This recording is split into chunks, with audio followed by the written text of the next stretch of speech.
famazala yuhaddisuna.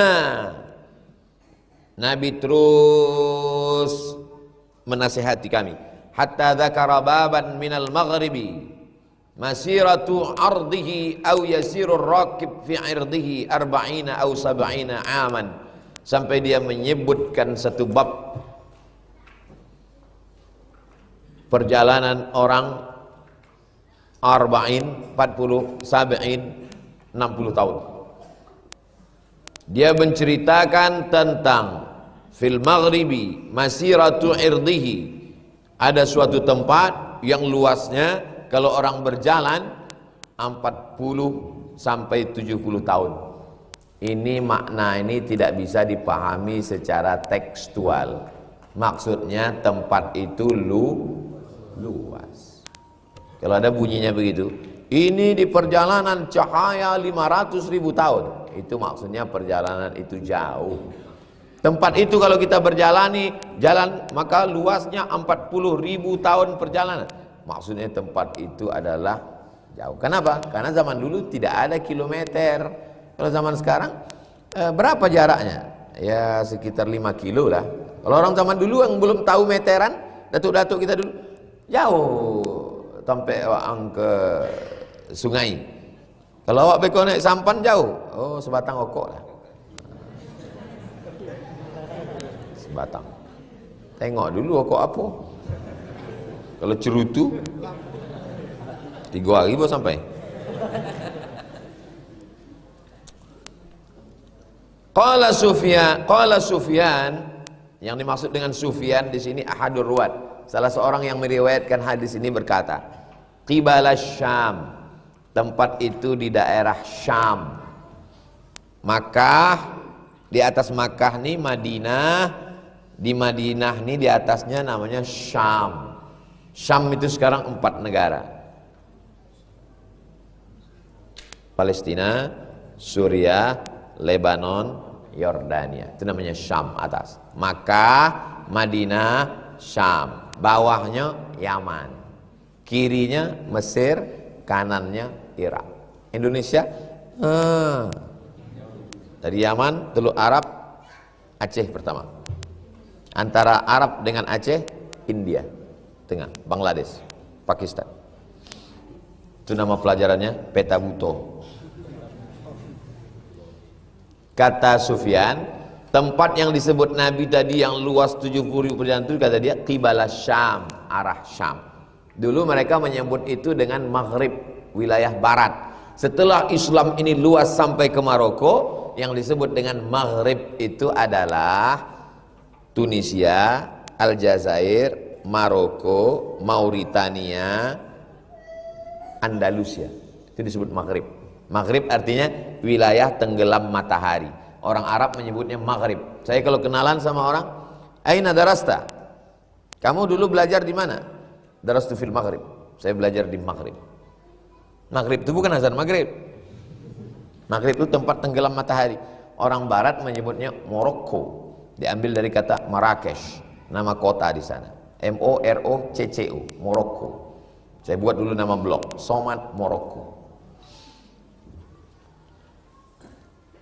Khalaqahullahu ta'ala yauma khalaqas samawati wal ard. Allah menciptakan tempat itu pada saat Allah menciptakan langit dan bumi, maftuhan, open, terbuka, maftuh, terbuka, litaubah, terbuka untuk taubat. La yughlaqu hatta tatlu'asy syamsu min, terbuka untuk bertaubat, tidak pernah tertutup sampai terbit matahari. Apakah kita mesti pergi datang ke tempat itu baru bertaubat? Tidak. Makna kiasan bahwa Allah membuka pintu taubat, luasnya seluas apa? Seluas satu hamparan. Kalau kita berjalan di atas hamparan itu 40 sampai 70 tahun. Tentu kita berpikir, naik apa? Sesuai jawaban biker subuhan lah, dia pakai motor. Merek apa? Kecepatannya berapa kilo? Makanya ini kalau tidak dipahami, kalau dipahami secara letterlik nanti sibuk dengan ini sehingga substansinya hilang. Dulu orang kalau bercerita tentang anjing Ashabul Kahfi, yang diambilnya pelajaran bahwa walaupun seekor anjing kalau berkhidmat kepada orang soleh, maka dia tetap masuk surga. Makanya di antara anjing yang masuk surga anjing Ashabul Kahfi. Tapi zaman sekarang orang berpikir anjingnya merek apa? Anjing pudel, anjing herder, warnanya apa? Nah, jadi jangan terjebak pada makna kiasan-kiasan. Kiasan di sini maknanya adalah bahwa taubat itu luas seperti luasnya hamparan. Kalau kita berjalan di hamparan itu 40 tahun, 70 tahun, artinya taubat itu luas. Jangan dipersempit makna taubat. Selama matahari belum terbit dari barat, masih dibukakan Allah. Hadis ini nanti kalau ditanya orang, di mana hadisnya ini? Dalam Riyadhus Shalihin. Riyadhus Shalihin buku kedua. Induknya Sahih Bukhari, Sahih Muslim, Sunan Abi Dawud, Sunan Nasa'i, Sunan Tirmidzi, Sunan Ibnu Majah. Disebut dengan kutub sittah, 6 kitab. Hadis ini di mana dalam kutub sittah? Rawahut Tirmidzi. Hadis ini ada dalam kitab Sunan Tirmidzi. Nabi Muhammad SAW 300 tahun sesudah itu datang Imam Tirmidzi, dikumpulkannya hafalan orang dalam kitab Sunan Tirmidzi. Lalu kemudian 300 tahun sesudah itu datang Imam Nawawi.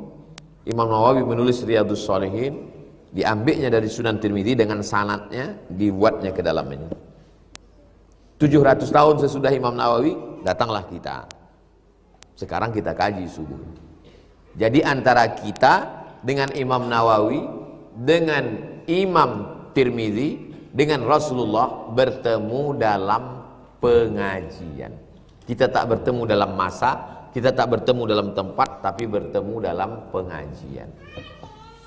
Ibu di sana, bapak di sana, adik-adik ini datang merantau, datang kuliah, datang bekerja, bertemunya dalam pengajian.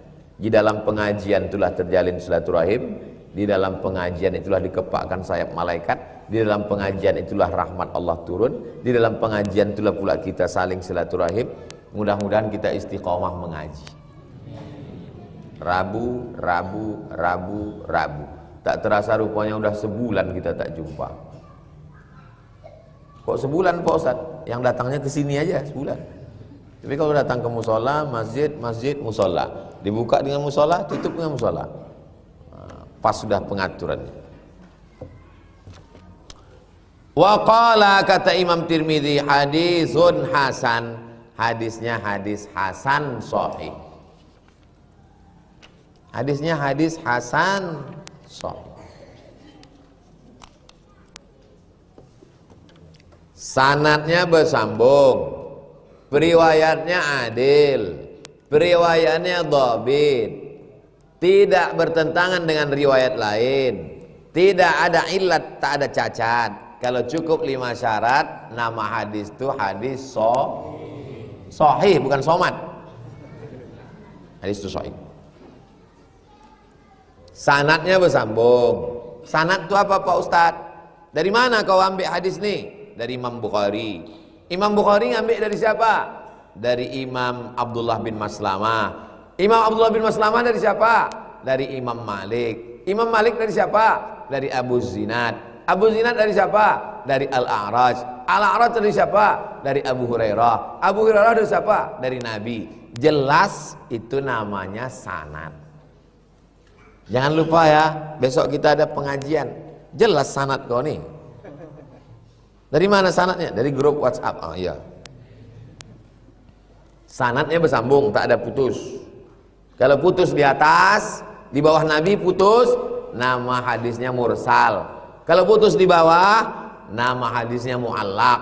Kalau putus berurut-urut 2, nama hadisnya mu'dhal. Kalau putusnya di tengah 1, nama hadisnya munqati. Kalau putusnya tak jelas, 2. Namanya mudallas dan mursal khafi. 2 SKS 16 tatap muka, mata kuliah studi hadis. Itulah namanya belajar ilmu hadis. Sanadnya bersambung, periwayatnya adil, periwayatnya dhabit, kuat ingatan, tidak ada syaz, tak bertentangan dengan riwayat lain, tidak ada illat, tak ada sebab cacat, hadis itu namanya hadis sahih. Kalau cukup 5 syarat.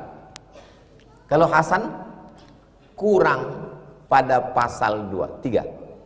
Sanadnya bersambung, ya. Periwayatnya adil, ya. Periwayatnya kurang dhabit.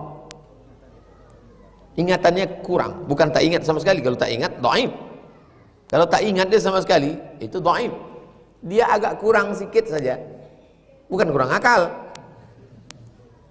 Kalau dia menyetorkan hadis disuruh 100, yang bisa disetorkannya 75, itu hasan. Gitu kata guru kami dulu. Kalau dihafal 100, hilang 101 Pak Ustaz, itu dhaif. 1, 2, 4, 5 cukup dia. Cuman kurang didhabit, maka hadisnya namanya hadis hasan. Yang jadi masalah ditulis di sini hadisun hasanun sahih. Kalau sahih sahih aja lah, kalau hasan hasan aja. Kenapa pula udah hasan sahih lagi? Ini penjelasannya kalau ditanya orang nanti. Sebetulnya antara hasan dan sahih itu ada huruf wa. Apa arti wa? Dan. Hadis ini hadisnya hasan dan sahih. Loh, kok bisa satu hadis hukumnya 2? Karena ternyata sanadnya banyak. Ditengok dari sanad jalur ini sahih, ditengok dari jalur ini hasan. Itu makna hasan wa sahih.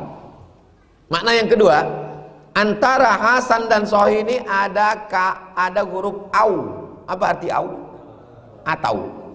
Kalau sanadnya 1, tak banyak sanadnya, maka hadis itu bisa jadi hasan atau sahih. Kenapa? Karena ulama ikhtilaf menilai seorang rawi. Menurut ulama ini, orang ini kuat ingatannya. Menurut ulama ini, orang ini agak kurang ingatannya. Maka menurut ini dikatakan hadis ini sahih, menurut ini atau hasan. Begitu kalau ditanya orang apa makna hasan sahih, ini hanya ada pada istilah Imam Tirmidzi. Imam yang lain tak ada menyebut hasan sahih.